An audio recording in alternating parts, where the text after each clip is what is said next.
Ya,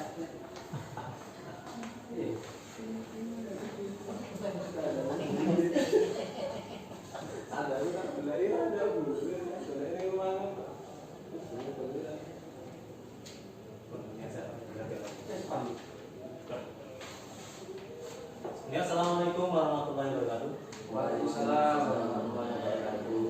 Terima kasih untuk Bapak Ibu semuanya sudah meluangkan waktu.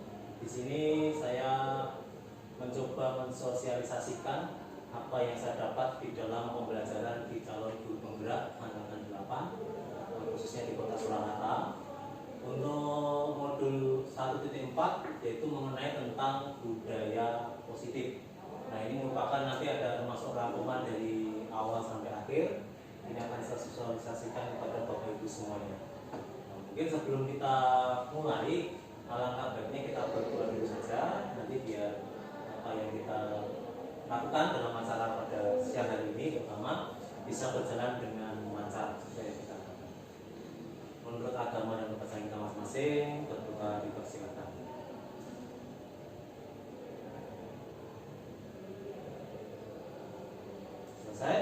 Terima kasih. Di sini tentang budaya positif. Mengapa budaya positif ini sangat penting yang akan kita terapkan ke dalam sekolah kita? Nah, untuk materinya itu nanti ada 6 materi yang perlu saya sosialisasikan kepada Bapak Ibu semuanya. Yang pertama tentang disiplin positif dan nilai-nilai kebajikan universal. Yang kedua tentang teori motivasi, hukuman, penghargaan, dan restitusi. Kemudian ada keyakinan kelas. Yang keempat ada kebutuhan dasar manusia dan dunia berkualitas. Kemudian yang kelima tentang restitusi 5 posisi kontrol. Kemudian yang keenam restitusi segitiga restitusi. Nah, ini nanti yang perlu kita ketahui semuanya. Untuk yang pertama ini tentang disiplin positif dan nilai kebajikan universal. Nah, disiplin ini mungkin dari kita dari dulu kalau saya sendiri itu disiplin itu adalah kayak sebuah keteraturan. Manut dengan peraturan, misalkan harus datang tepat waktu dan sebagainya. Ternyata dalam saya mempelajari dalam pembelajaran di CGP, disiplin itu tidak hanya sekedar itu.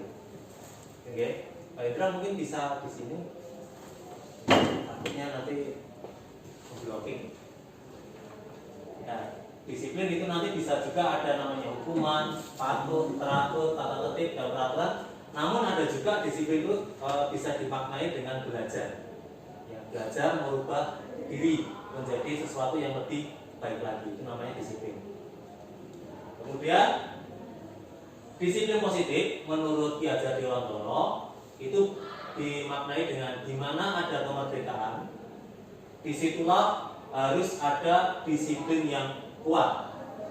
Sungguh pun disiplin itu bersifat self disiplin, jadi berasal dari diri sendiri, yaitu kita sendiri yang mewajibkan kita dengan sekeras-kerasnya.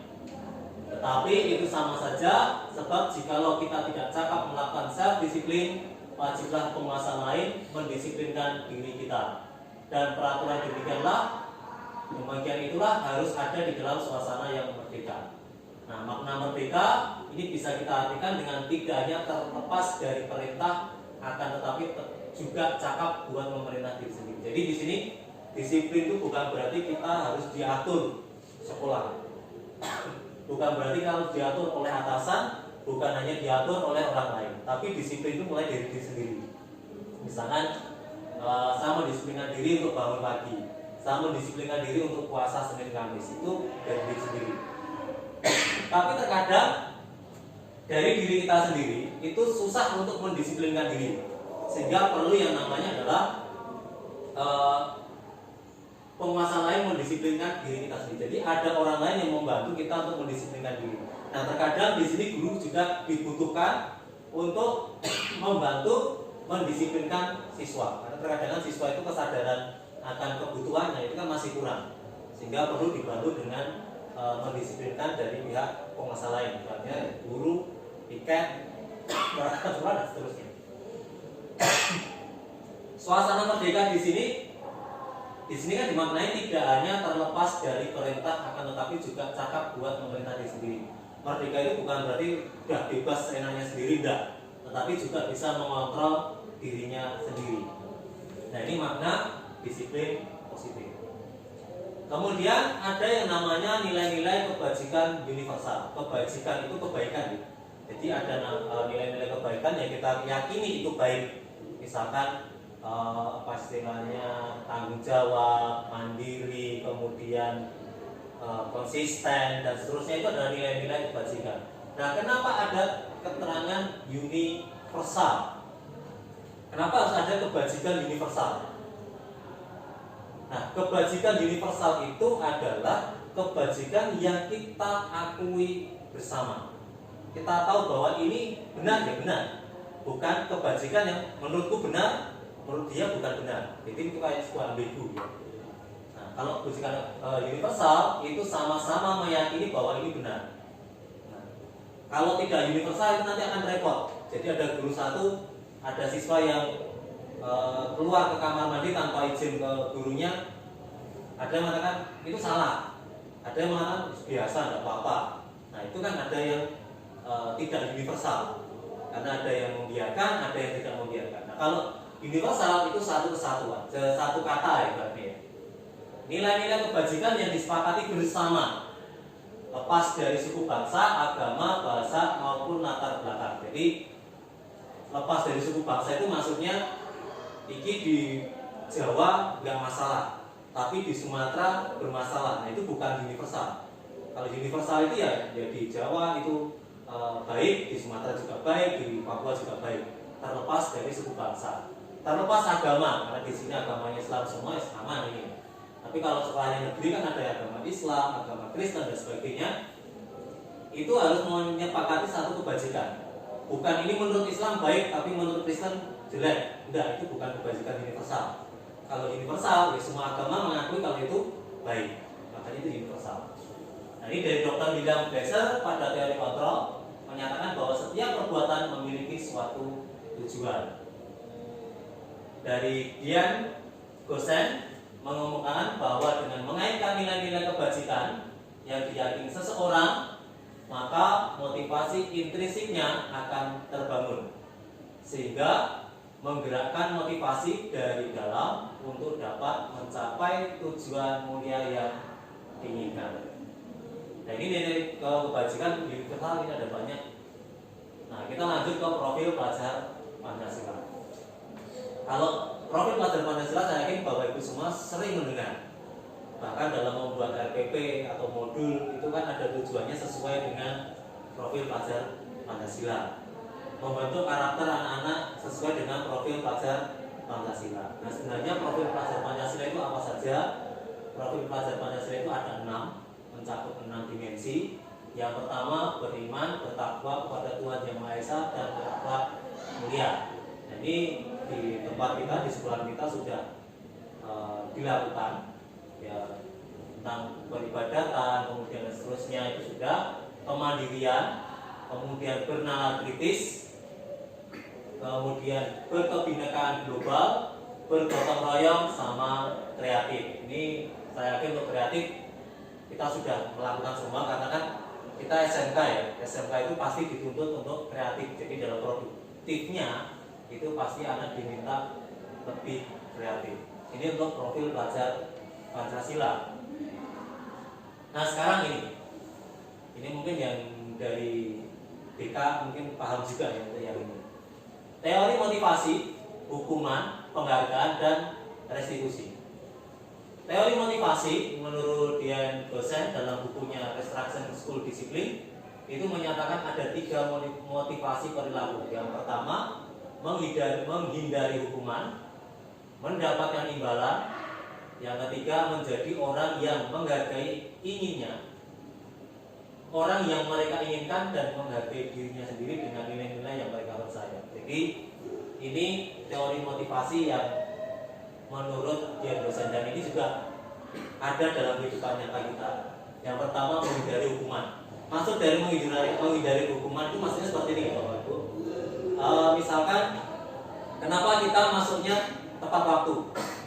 Nah, Kenapa kita tepat waktu? Kenapa masuk kelas harus tepat waktu? Kenapa saat diminta mengumpulkan administrasi harus mengumpulkan administrasi? Nah, apa motivasi Bapak Ibu semuanya?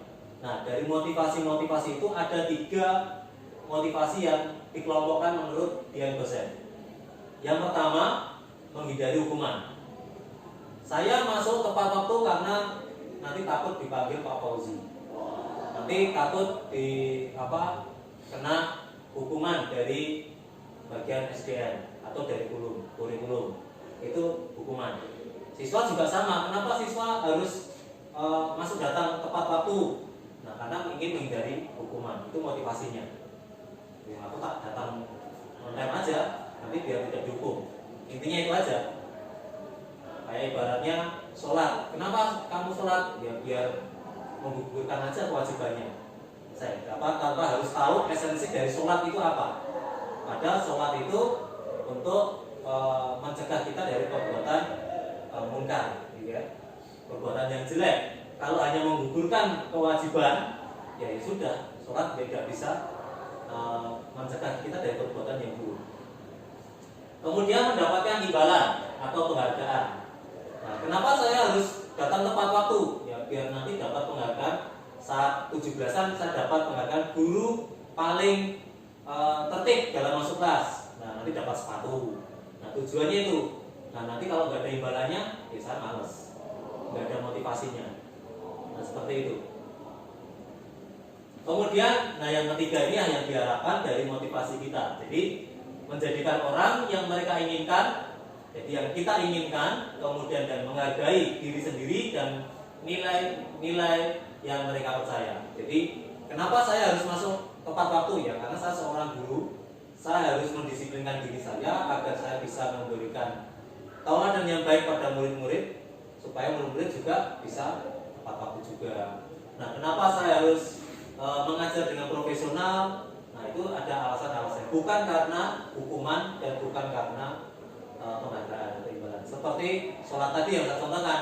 Sholat kenapa ya? Karena saya membutuhkan itu untuk mencegah perbuatan itu dan sebagainya. Ini tentang teori motivasi, hukuman, penghargaan, dan restitusi. Yang pertama, motivasi seperti ini. Kemudian ini ada kasus. IPA kurang menguasai pelajaran matematika, sehingga pada saat pelajaran tersebut berlangsung, dia lebih banyak berdiam diri atau menggambar di buku pelajarannya. Pada saat guru matematikanya Pak Seno menanyakan pertanyaan IPA pada saat guru matematikanya Pak Seno menanyakan pertanyaan, IPA menjadi gugup dan tidak sengaja menjatuhkan tasnya dari kursi, serta tiba-tiba menjadi gagap pada saat berupaya menjawab. Seluruh kelas pun tertawa melihat perilaku IPA yang berbicara tergagap-gagap dan terkejut tersebut. Pak Seno pada saat itu membiarkan teman-teman IPA menertawakan IPA yang tergagap dan malunya luar biasa, dan malahan minta IPA untuk maju ke depan dan berdiri di depan kelas sambil menunjuk hidungnya karena tidak bisa menjawab pertanyaan Pak Seno. Kelas menjadi gaduh dan anak-anak pun tertawa melihat IPA di depan kelas memegang ujung hidungnya. Pertanyaannya, apakah Anda setuju dengan tindakan Pak Seno terhadap IPA? Mungkin ada yang bisa menjawab. Setuju nggak? Tidak ya? Mengapa? Mengapa tidak setuju dengan perlakuan Pak Seno terhadap IPA? Betul, artinya menjatuhkan mental siswa. Nah, di sini kenapa Pak Seno kita tidak setuju dengan Pak Seno? Yang pertama, di saat IPA itu dibully dengan teman-teman yang ditertawakan, Pak Seno itu membiarkan kejadian tersebut. Ya kasihan. Biasanya kalau ditertawakan, seperti yang disampaikan oleh Pak Naim tadi, IPA dia akan merasa mentalnya down. Ya, sehingga dia menjadi tergagap, menjadi terkejut. Nah, itu membuat mentalnya down. Kemudian Terlebih lagi saat siswa tidak bisa menjawab, Pak Senonya malah menghukum, ya, menghukum. Nah, tanpa harus mempertanyakan kenapa IPA banyak berdiam diri dan malah menggambar, tidak memperhatikan pelajarannya Pak Seno.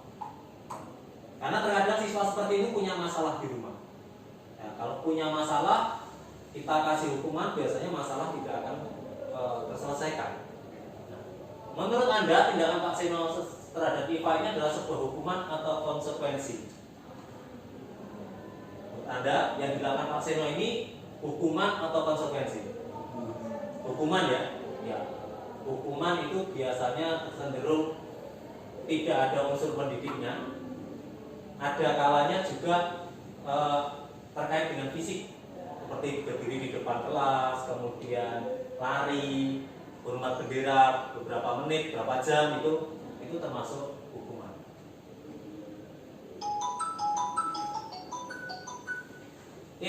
Di sini ada yang namanya hukuman, konsekuensi, sama restitusi. Nah, membedakan apa? Kalau hukuman itu sesuatu yang menyakitkan harus terjadi. Jadi push up, misalkan sit up, lari, itu hukuman karena ada yang menyakitkan.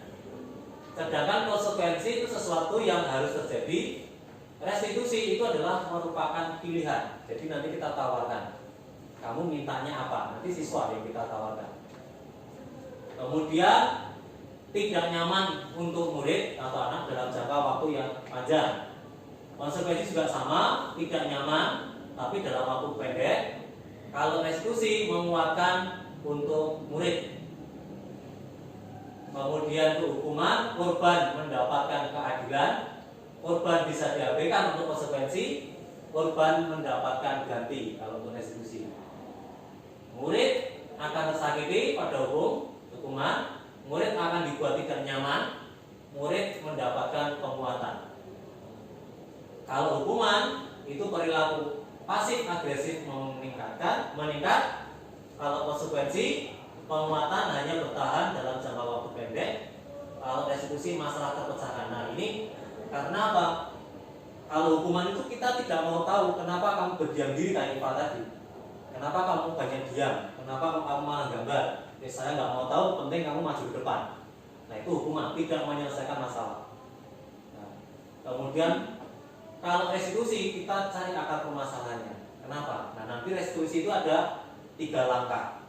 3 langkah restitusi, sama kita menempatkan posisi kontrol dalam restitusi itu ada. Kita bahas nanti aja. Nah, ini masih ada banyak lagi. Sistem tidak akan berjalan bila murid tidak takut, jadi memberikan ketakutan. Aku ketakutan melakukan push up, itu ketakutan. Memerlukan monitoring dan supervisi terus-menerus dari guru. Ini dipantau terus. Murid belajar bertanggung jawab untuk perilakunya. Dan seterusnya. Kalau hukuman itu berlaku negatif, sedangkan konsekuensi netral, sedangkan untuk restitusi itu positif.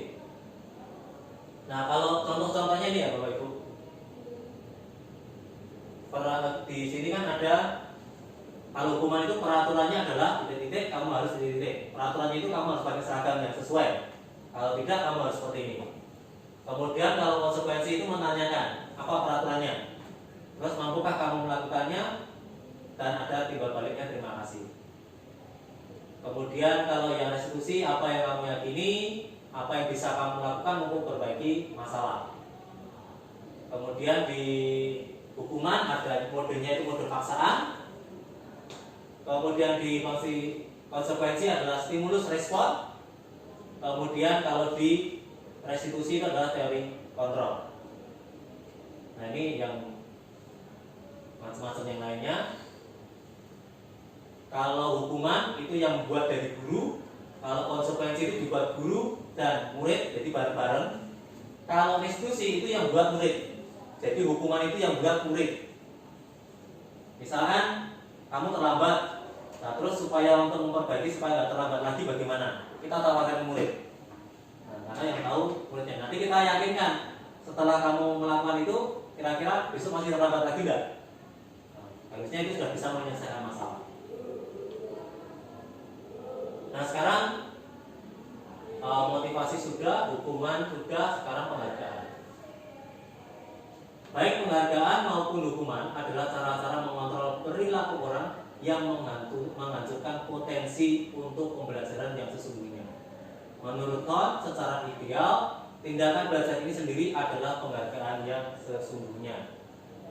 Jadi gini ya Bapak Ibu, penghargaan itu kurang tepat dalam memberikan motivasi siswa. Apakah semua penghargaan itu salah? Tidak. Ya. Kalau hukuman kan kebalikan dengan penghargaan. Kalau hukuman, kalau kamu sesuai dengan peraturan, oke, biasa. Tapi kalau kamu tidak sesuai peraturan, kamu dihukum.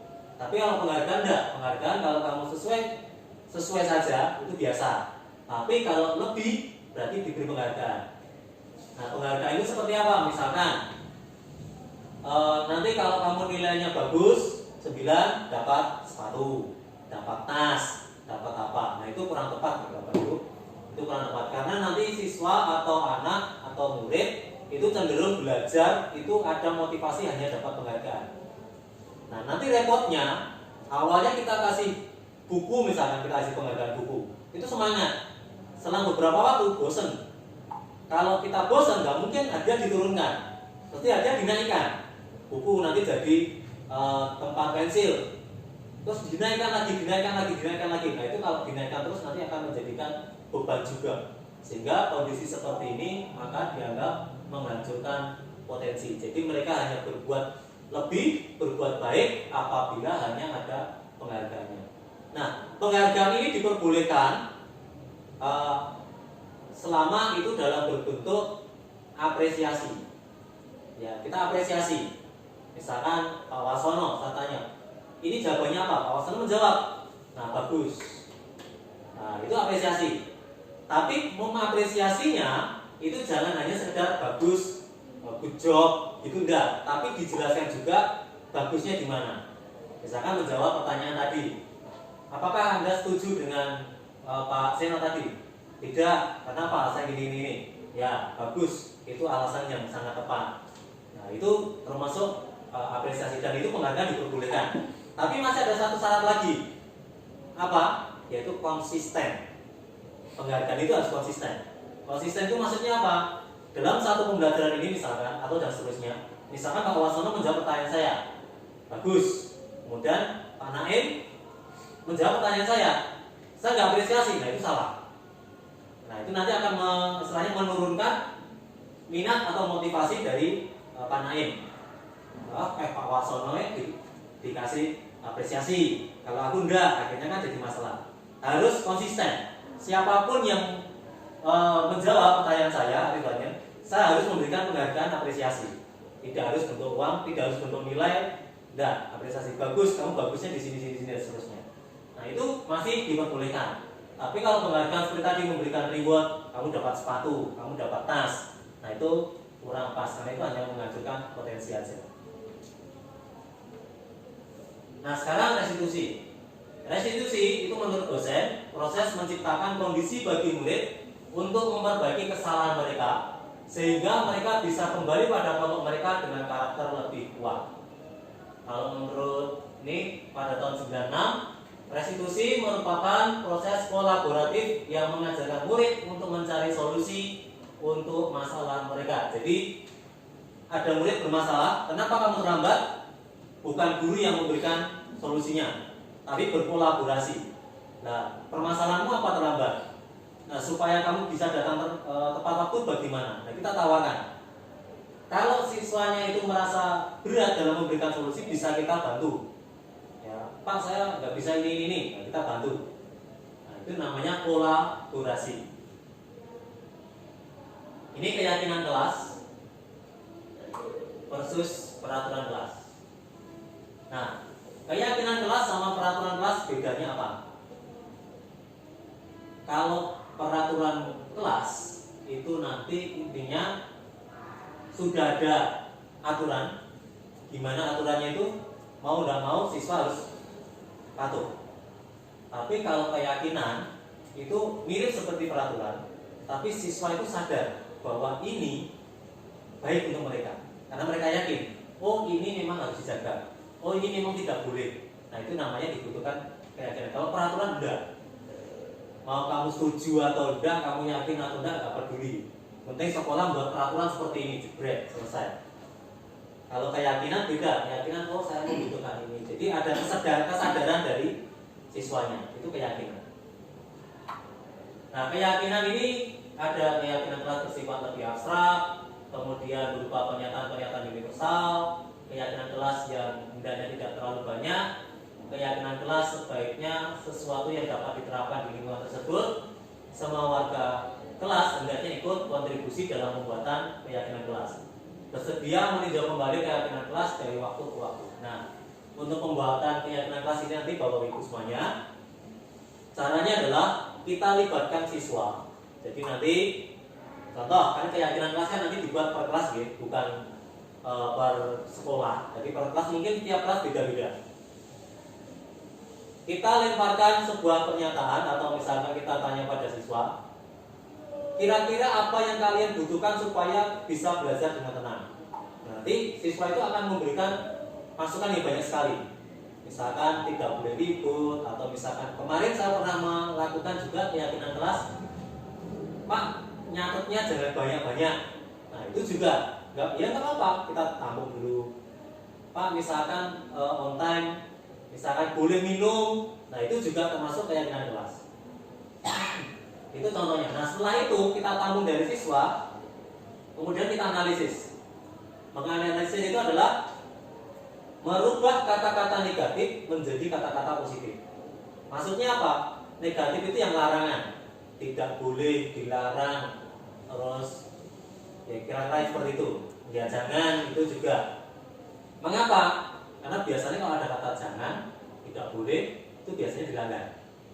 Peraturan dibuat untuk dilanggar, biasanya kan gitu. Nah makanya kita buat menjadi kalimat positif. Contoh, tidak boleh terlambat masuk kelas. Nah kita rubah, masuk kelas tepat waktu. Nah jadi buat kalimat positif seperti itu. Kemudian kita lanjutkan. Nah ini prosedurnya tadi ya. Mencatat semua masukan dari murid, kalau kita per kelas murid, kemudian menyusun keyakinan kelas, tinjau kembali, nanti kita setujui dengan kepala sekolah, kemudian tempelkan di dinding kelas, nanti biar siswa tahu keyakinan kelas apa yang kita buat. Jadi kalau nanti ada siswa yang melanggar, tinggal kita tanyakan aja keyakinan kelasnya apa saja, apa yang kamu langgar dari keyakinan yang sudah kita sepakati, seperti itu. Nah ini kebutuhan dasar manusia. Terkadang ini perlu kita pahami juga. Yang pertama penguasaan, kebebasan, kesenangan, kasih sayang, rasa diterima, bertahan hidup. Nah kita langsung aja ke sini Bapak Ibu. 5 posisi kontrol guru. Kira-kira Bapak Ibu semuanya berada di posisi di mana dalam menangani siswa bermasalah? Ini adalah sudah masuk ke dalam restitusi. Nah, dalam restitusi itu nanti ada 5 posisi kontrolnya panjenengan semua. Yang pertama, dari yang kiri aja, penghukum. Penghukum itu adalah ada siswa melakukan pelanggaran, mau nggak mau, tidak mau tahu, pokoknya dihukum. Siswa datang terlambat 15 menit, dihadang sama guru TP 2K depan. Kamu terlambat, dah, pusat, lari, hormat bendera, itu namanya penghukum. Ya, kita posisikan di sana, penghukum. Kemudian teman itu ya misalkan gini, kita beramah-tamah juga dengan murid ya. Ada siswa yang tidak mengerjakan tugas, kita rangkul, lah dikerjakanlah gitu. Mosok kayak gitu nggak bisa dan sebagainya. Itu kan kayak berbicara sebagai teman. Nah kemudian membuat rasa bersalah. Nah ini beberapa hari kemarin ya pernah saya mendengar dari salah satu guru kita melakukan membuat rasa bersalah. Jadi barangnya gini, Nanti kalau kamu tidak bisa istilahnya tidak memperhatikan Bapak dalam menjelaskan ini, nanti kalian tidak bisa lulus atau vokasiani Bapak sudah meluangkan waktu pada saat sakit seperti ini untuk mengajar kalian mengalami sendiri. Nah, itu termasuk membuat rasa bersalah. Atau vokasian ibumu sudah kerja keras kayak gini dan sebagainya, masuk kamu di sini bolosan. Nah, itu membuat rasa bersalah. Kemudian pemantau ini intinya manut aturan. Terlambat, kamu udah tahu nggak aturan nanya terlambat? Aturan masuk kelas, tahu Pak? Jam 7. Nah, kamu terlambat enggak? Ya, terus kalau terlambat hukumannya apa? Disuruh ini Pak. Nah, itu pemantau. Jadi semua dikembalikan aturan. Ini saklek banget kalau di pemantau ini. Jadi ada siswa datangnya terlambat, entah terlambatnya karena jalan macet, karena habis kecelakaan, atau karena apa. Yang penting kamu terlambat, aturannya nggak boleh terlambat. Kalau terlambat usah. Ya sudah, dia nanti datang ke sana. Terus saya nggak mau tahu alasannya. Kamu terlambat, usah. Peraturannya kayak gitu. Jadi saklek banget dengan aturan dalam pemantau itu. Misalkan sholat, semua siswa harus ikut sholat. Kalau nggak sholat nanti hafalan. Ternyata ada siswa yang baru sakit, nggak bisa jalan atau bagaimana, harus turun ke bawah sholat. Nah, pokoknya kamu harus turun ke bawah, nggak bisa. Nah, itu namanya pemantau. Nah, beda dengan manajer. Nah, di sini kan kita itu diharapkan di posisi ini Bapak Ibu, manajer. Manajer itu adalah yang pertama nanti kita mencari akar permasalahan dari siswa. Contoh tadi yang terlambat. Kenapa kamu terlambat? Terlambat karena bangunnya kesiangan. Oke. Apa yang menyebabkan kamu kesiangan? Ditanyakan akar permasalahannya. Apa yang menyebabkan kamu kesiangan? Karena malamnya saya main game sampai pagi misalkan. Nah, kamu kan tahu kalau berangkat atau kalau masuk harus tepat waktu. Nah, supaya nanti kamu bisa besoknya tidak mengulangi lagi, apa yang harus kamu lakukan? Nah, itu jadi nanti manajer itu melibatkan siswa dalam memecahkan masalah. Dan akar permasalahannya itu bisa terpecahkan. Kalau dia memantau tadi kan nggak mau tahu alasanmu apa, wes datang sini harus tepat waktu. Kalau merasa bersalah, pokoknya kita memberikan rasa trauma ke anak itu. Nah, gara-gara kamu saya nggak bisa naik pangkat, gara-gara kamu aku dimarahi kepala sekolah, gara-gara kamu ibumu menangis, jadi membuat rasa bersalah. Nah, kalau manajer kita libatkan siswa, mencari akar permasalahannya di mana, kita selesaikan bersama-sama. Kalau siswa terkendala atau terbentur dengan solusinya, kita bantu. Contoh misalkan ada siswa yang berantem, terus merobek atau merobek baju, temannya nggak mau tahu, ini harus dibetulkan. Nah, yang merobek tadi harus bisa membetulkan itu, tapi dia nggak bisa menjahit. Saya harus bagaimana? Dari situlah guru memberikan solusinya. Ya sudah, kamu belajar sama Pak ini atau Bu ini yang bisa jahit. Itu yang manajer. Nah, kemudian sekarang segitiga restitusi. Untuk segitiga restitusi itu nanti ada 3 langkah. Langkah yang pertama yang bawah, menstabilkan identitas. Yang kedua, validasi tindakan yang salah. Yang ketiga, menanyakan keyakinan. Jadi, siswa bersalah, jangan langsung ditunjuk kamu salah, kamu berdosa, jangan. Stabilkan dulu identitasnya. Ya, misalkan kalau di kelas datang terlambat atau buat onar, ya diajak dulu lah ke kantor. Stabilkan dulu, kemudian ada kata-kata setiap orang pasti melakukan kesalahan. Misalkan kesalahannya di apa? Udah, kamu kan tahu kesalahannya apa? Yo, betul, setiap orang melakukan kesalahan. Jadi biar dia tidak merasa tertekan dulu, kita buat ayam dulu. Kalau dulu saya pernah melakukan itu di SMK Tekno saya itu saat anak perwalian saya, karena saya wali kelas, itu berantem. Ya, saat ketemu saya ya tidak sama lain dulu. Saya tanya ya, menang enggak? Tuh. Mosok ada Pak Irwan pernah menang gitu, berkelahi sama temannya gitu. Ya, terus habis itu kita jelaskan kenapa bisa seperti itu. Ya tidak apa-apa kan, masa muda masih menguap, tapi kan ada jalan yang lebih baik daripada kamu harus berantem dan sebagainya. Itu menstabilkan identitas. Nah, validasi tindakan yang salah itu contohnya adalah kamu tentu punya alasan ya, seperti tadi yang sampaikan. Kenapa kamu terlambat? Kamu pasti punya alasan. Kenapa kamu tadi kemarin berantem? Kamu pasti punya alasan. Di sini saya tidak ingin mencari siapa yang salah untuk menstabilkannya, tetapi kamu pasti punya alasan untuk melakukan itu. Nah, itu memvalidasi permasalahan. Ada cara yang lebih efektif tadi daripada berantem, kan ada cara yang lebih efektif untuk menyelesaikan masalah.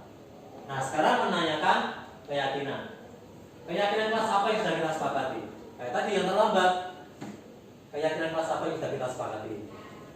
Nah, kamu tahu kan? Berarti kalau kamu masalah, terus apa yang harus kamu lakukan? Bisa kita tambahi, kamu ingin menjadi orang seperti apa? Nah, ini segitiga restitusi. Nah, ini sebenarnya bisa Bapak Ibu praktikkan juga di dalam sekolah. Sebenarnya ini sangat membantu kita dalam menangani siswa-siswa yang bermasalah. Segitiga tadi tipe kontrol sama segitiga restitusi ini.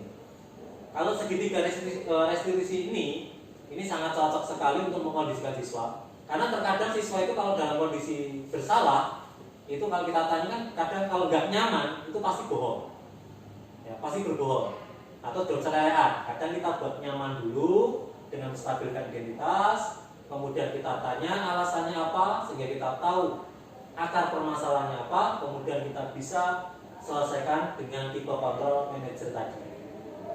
Itu mungkin ini yang bisa saya sosialisasikan kepada Bapak Ibu semuanya. Nanti kalau ada yang ditanyakan silahkan ditanyakan. Kalau nggak ada yang mungkin sambil berjalan kita bisa saling berkolaborasi untuk menerapkan budaya positif di sekolah. Kalau budaya positif itu sudah ada, insya Allah nanti lingkungan juga akan semakin positif, siswanya juga semakin positif, gurunya positif, nanti keluar juga menjadi lulusan yang positif seperti itu. Mungkin itu aja yang bisa saya sampaikan. Terima kasih Bapak Ibu semuanya sudah meluangkan waktu untuk mendengarkan saya mensosialisasikan apa yang saya dapat dari CGP. Kurang lebihnya mohon maaf, saya tutup. Assalamualaikum warahmatullahi wabarakatuh.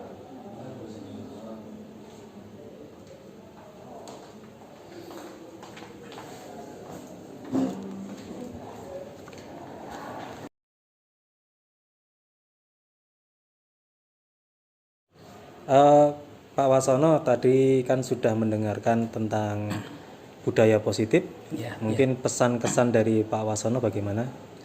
ya. Untuk budaya positif di sekolah ini memang harus terus dikembangkan, karena dengan budaya-budaya positif itu kita bisa memanusiakan ya murid-murid kita bisa membuat mereka lebih menghargai orang lain, kita bisa mencetak generasi-generasi muda yang sadar akan dirinya bahwa mereka itu adalah pembelajar sepanjang hayat. Jadi mereka belajar, mereka mau disiplin, mereka mau tertib terhadap peraturan, itu karena motivasi intrinsiknya. Dia tahu nilai-nilai kebajikan yang harus dia angkat, kemudian dia tumbuh kembangkan dalam dirinya. Kalau bisa ya dia tularkan kepada teman-temannya, begitu kira-kira. Terima kasih Pak Wasono. Ya, menurut Anda, karena tadi kan sudah dijelaskan tentang budaya positif, kesan dan pesannya bagaimana? Ya, ini tadi cukup membuka wacana juga bagi saya, karena mungkin selama ini banyak kesalahan, misalnya dari tadi ya menghukum anak dengan anak push up. Nah, itu sebenarnya termasuk budaya tidak positif ya Pak.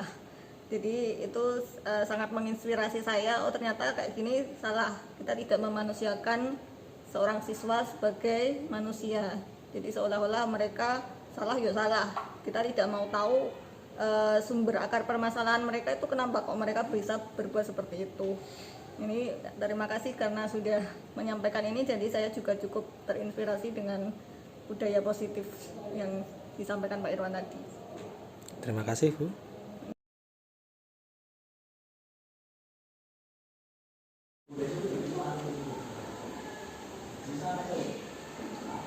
Nah, saya akan membahas tentang keyakinan kelas. Nah, Nah, kurang yakin, makanya kita yakinkan. Ya benar, ya maka kita nggak yakin. Nah, apa itu keyakinan kelas? Keyakinan kelas itu intinya peraturan di dalam kelas ini yang kita yakini bahwa itu baik untuk kita. Nah, itu menimbulkan budaya positif di dalam kelas. Nah, siapa yang membuat keyakinan kelas ini nanti? Ya kalian semua. Nah, kalian semua yang membuat keyakinan kelas. Yang pertama, kita buat untuk lingkungan kelas dan sekitar. Nah, kita buat kesepakatan dulu untuk lingkungan kelas dan sekitarnya, sekitar dalaman depan ini ya. Nah, apa yang perlu kita sepakati? Misalkan menjaga kebersihan kelas. Boleh, mungkin ada yang usul lagi. Sambil kenalan, siapa namanya ini? Ya? Apa? Apa yang kamu inginkan untuk lingkungan kelas ini? Di kelas ini loh, di kelas ini. Apa? Harus bersih, harus bagaimana? Nah, itu nanti. Ini kan baru lingkungan dulu. Apa? Atau nggak usah kita batasi tentang lingkungan? Boleh, langsung aja. Selama pembelajaran yang ingin kalian kehendaki apa? Atau enaknya untuk menunjang pembelajaran kalian bagaimana? Rasanya nyatet, Pak. Rasanya ada. Siapa tadi namanya? Siapa namanya? Ahmad. Umar. Tulis ini cepat. Bebas. Namanya iya. Kopi. Kasih nomor 1. Nomor 1. Bukan. Ya rusak.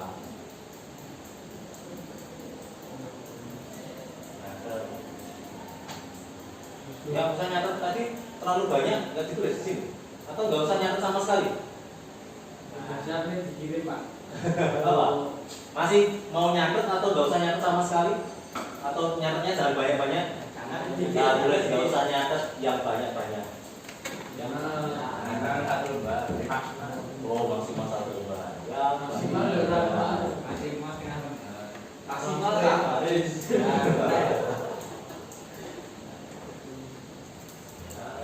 kalian latihan maju. Ada lagi usul yang lain. Siapa namanya? Zayan. Iya, ya. Usul apa? Tulis di sini.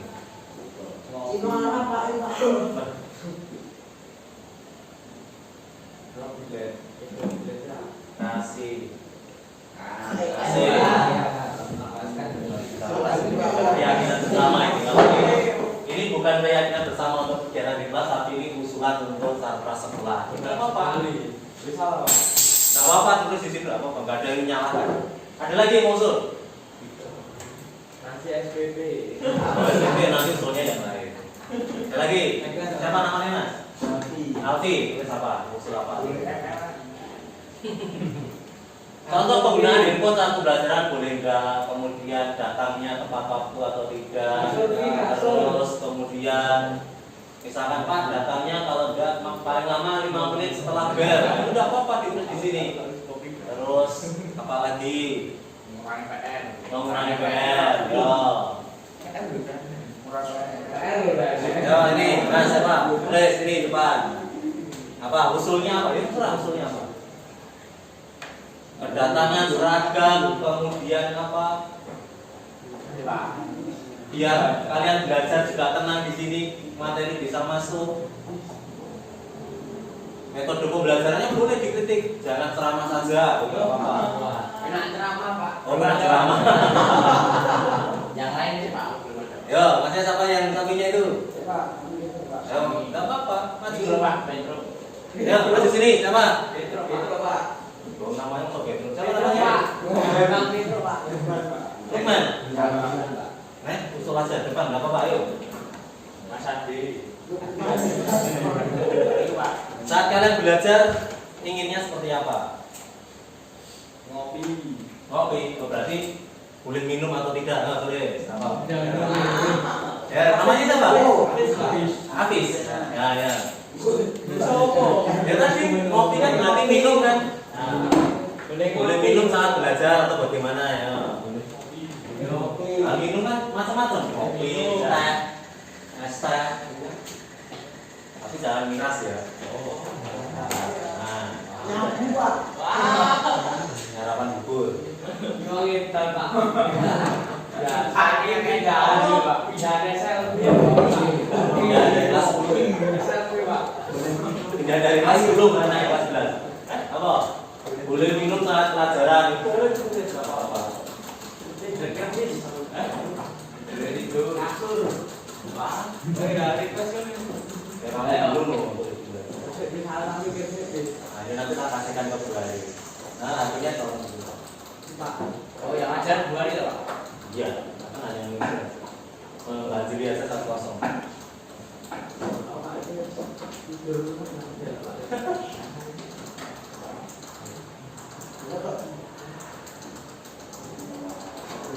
Pelajaran ya. Apalagi penggunaan HP, gimana penggunaan HP? Boleh nge-game terus.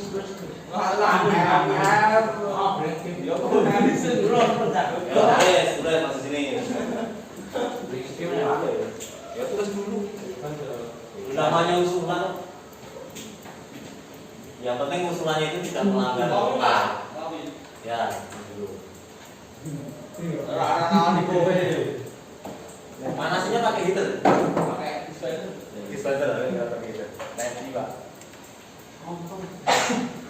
Yo, jalan lagi. Yo, kamu. Ya, tangannya siapa nih? Tangannya siapa? Kucing. Tikus sih Pak. Tikus berat.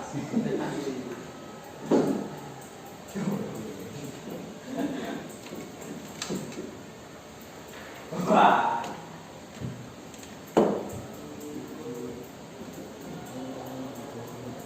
Sudah.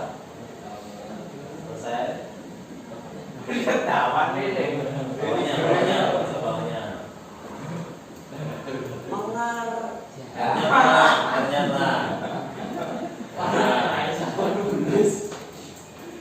Mengerjakan apa? Tugas. Ayo, deh. Tugas sih. Oke. Sekali lagi. Pak, Yo. main praktek. Ya, tulis. Pertama untuk pelajaran matematikanya Bu Ari ya. Fokuskan.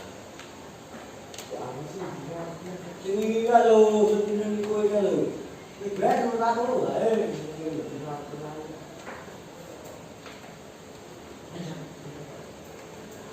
Manut. Ayo. Ini Mas Hai. Sapi. Korbannya praktek. Ya, oke. Kita Yo, ada lagi, yang usul. Belum.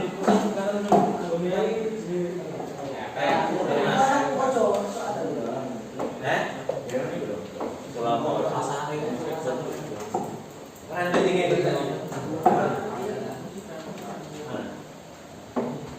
Yang lain. Biar satu kelas semua. Sama. Ada lagi? Ini. Jadi boleh atau tambahin aja bawahnya boleh Pak. Mau nambah lagi mau kemana? Kantin. Jangan dulu ke kantin, tunggu istirahat.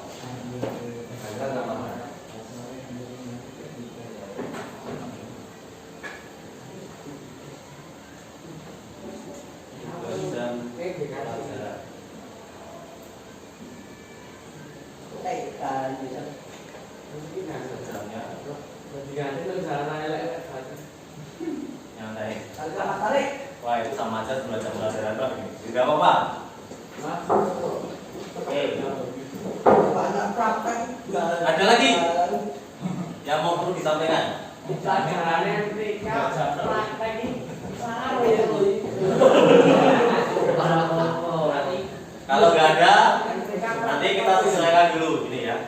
Yang pertama, nggak usah nyatet yang banyak-banyak. Jadi kita ubah dulu kalimat yang ini kan termasuk kalimat negatif ya. Kalimat negatif itu adalah kalimat yang berisi tentang larangan. Nah, sekarang kita ingin menciptakan tentang budaya positif. Ini ada gambarnya. Ya, budaya positif. Berarti kalimatnya kita buat kalimat-kalimat yang positif, ya, biar bisa menumbuhkan sikap-sikap yang positif bagi kita. Nah, nggak usah nyatet yang banyak, berarti bisa kita rubah mencatat. Perlunya Pak. Ya, mencatat seperlunya saja, seperlunya atau yang penting saja. Pak, namanya siapa? Nama saya Irfan tadi. Irfan. Ya. Tipis. Ya, nah. Yang hari Pak. Kemudian yang kedua, 3 pelajaran 1 jamnya nyantai. Nah ini kalau sejamnya nyantai, gimana cara menyetingnya? 1 jam nyantai dulu, baru 2 jam pelajaran, atau 2 jam pelajaran, 1 jam pelajaran nyantai, pelajaran lagi atau gimana? 2 jam pelajaran baru 2 jam pelajaran dulu nyantai ya? baru nyantai. Itu nanti malah gurunya yang kena, ya dimarahi sama kena peraturan dari sekolah. Ya mungkin kita rubah aja menjadi pembelajaran model pembelajarannya dibuat menyenangkan lah ya. Salah satunya dengan nyantai, kan? Dengan Islam.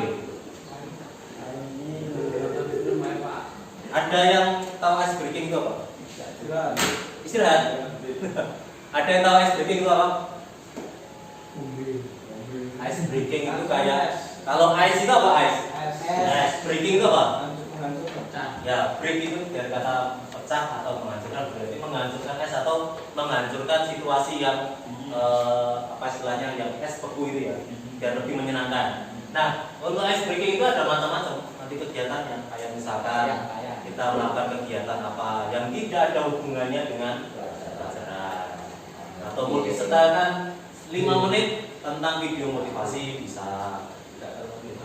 Gak ada motivasi, mau penuh dengan masa depan suram ya.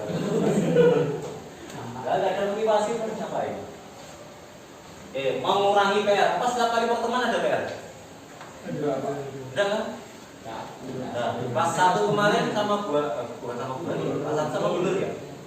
Itu PR-nya banyak. Banyak. Yang pertemuan PR. Ya. Oke.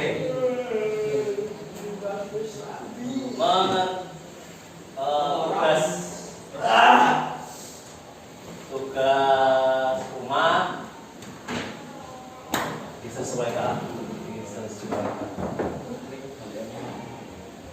aja biar tidak berlebihan. Kemudian boleh minum saat pelajaran. Ayo duduknya yang bagus dulu. Mas siapa? Saya. Tadi pelajaran dari jam berapa? Sama Pak Yono ya? Dari pagi?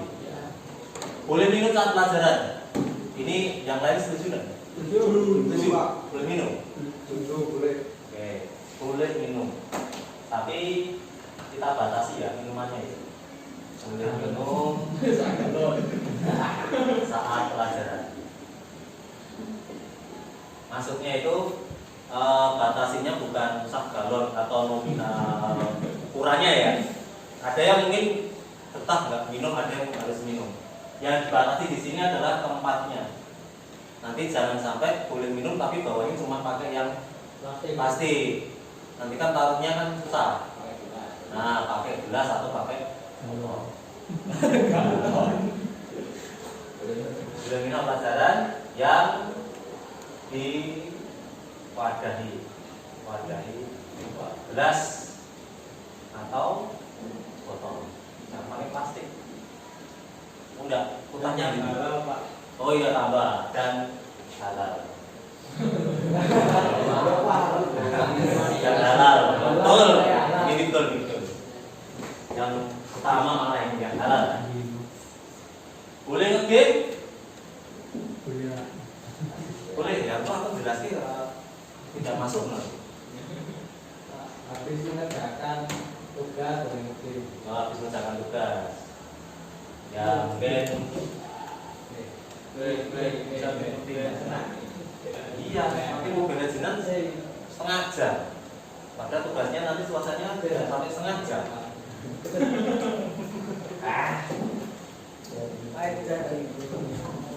Boleh tidur saat sudah selesai mengerjakan tugas. Boleh istirahat atau boleh tidur ya, boleh tidur sementara saat sudah selesai mengerjakan tugas sambil menunggu temannya selesai. Nah, jadi nanti kalau tidur 1 menit teman satu kelas sudah selesai semua ya bangun, siap kelas dan lagi. Perbanyak praktek. Nah ini kalau perbanyak praktek itu nanti kalau produktif saya belum paham ya. Nanti konsepnya produktif seperti apa? Kalau nanti tiba-tiba praktek tidak tahu teorinya ya sama aja. Takutnya malah merusak alat. Undang STP ini tambah yang mengisi alat. Ya. Kalau matematika prakteknya apa? Tidak ada. Ya sebenarnya ada, tetapi nanti membutuhkan biaya lagi. Kayak membuat klinometer untuk mengukur sudut, trigonometri mungkin. Sudah dipelajari trigonometri? Sudah. Nah itu nanti pakai membuat alat pakai klinometer. Ya praktek bisa. Mungkin untuk matematika adakan tugas praktek. Tidak harus setiap mapelnya praktek. Ya, saya trigonometri tadi coba dibuat klinometer. Nanti buat kelompok. Nah seterusnya. Nah sekarang ini untuk kehadiran kesepakatannya bagaimana? Boleh jam pertama, jam kedua, jam ketiga. Untuk kehadirannya harus tepat waktu atau kan bel masuk, guru sudah masuk.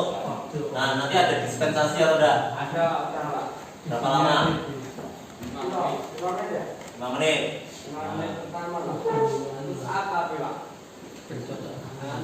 5 menit Konten. setelah Konten. ya, setelah maksimal ya, maksimal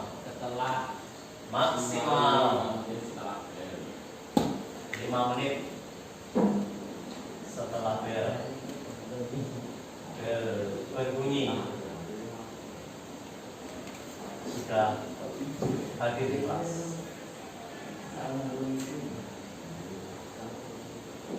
Kemudian untuk kebersihan ada piketnya kan? Nah, jaga kebersihan kelas. Jaga kebersihan kelas. Kemudian seragam. Ya, seragam sesuai aturan ya. Seragam sesuai aturan. Penggunaan HP yang masuk di sini aja. Penggunaan HP diperbolehkan ya? Ya, boleh. Jika menunjang pembelajaran.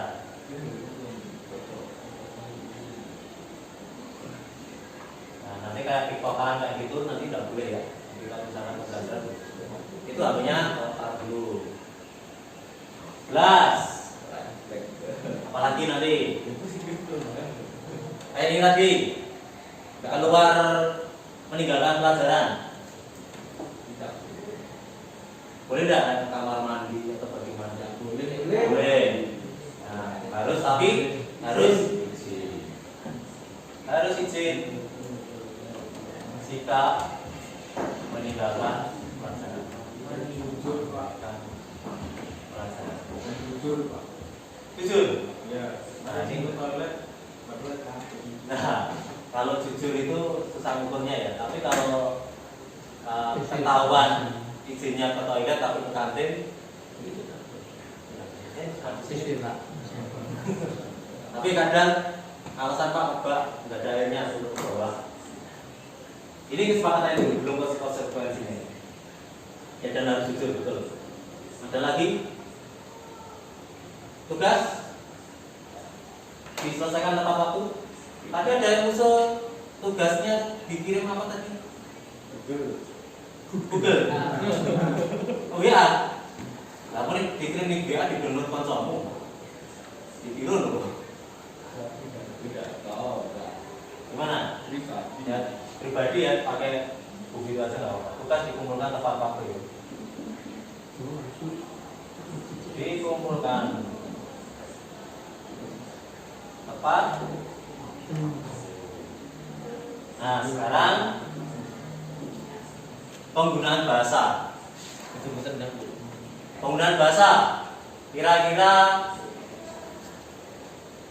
kan tidak boleh menggunakan kata-kata kotor. Ya, berarti Jepang. Jepang saya mudah mau pindah itu. Menggunakan bahasa ya baik dan benar. Ya. Baik dan benar. Kemudian menjaga kebersamaan. Kebersamaan di sini intinya tidak ada pembulian ya. Nah, sampai ada mungkin. Mungkin ini kesepakatan yang bisa kita buat, kita kumpulkan. Mungkin ada yang perlu kita tambahkan? Tidak ada ya. Ini yang harus kita sepakati semua. Ini nanti akan saya laporkan kepada Ibu Ari Masito. Bisa kemungkinan pertemuan di awal besok bisa ditambahkan lagi atau dikurangi. Oke, ada yang ditanyakan? Tidak ada. Tapi kalian sudah meyakini tentang keyakinan kelas secara bersama-sama. Kita yakin.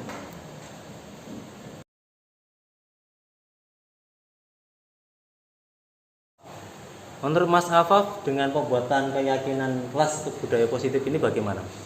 Membuat kelas menjadi bagaimana? Membuat menurut Mas Afaf sendiri bagaimana?